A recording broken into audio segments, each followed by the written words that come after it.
अस्सलाम वालेकुम सामीन। 29 शव्वाल मुकर्रम और 28 अप्रैल है। ख़बर का उन्वान है हिंदुस्तान और अफ़गानिस्तान के दरमियान अहम मीटिंग।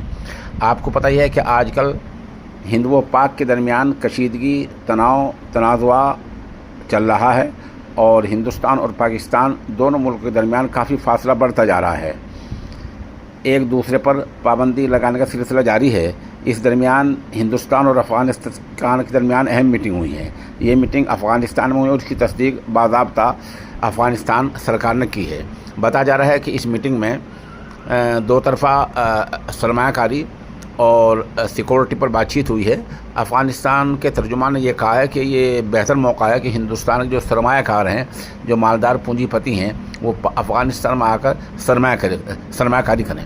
बहरहाल ये आपको पता ही है कि अभी हिंदुस्तान ने बाज़ाब्ता अफ़गानिस्तान को मंजूरी नहीं दी है, लेकिन जो अंदर जो बहुत से काम ताउन के, इमदाद बाहमी के, वो काम चल रहे हैं। इस मीटिंग की अहमियत इसलिए बहुत ज़्यादा बढ़ रही है क्योंकि एक तरफ हिंदुस्तान और पाकिस्तान में रस्साकुशी चल रही है, तनाव चल रहा है, और इस बीच हिंदुस्तान और अफ़गानिस्तान के दरमियान इन उमूर पर मीटिंग हुई है।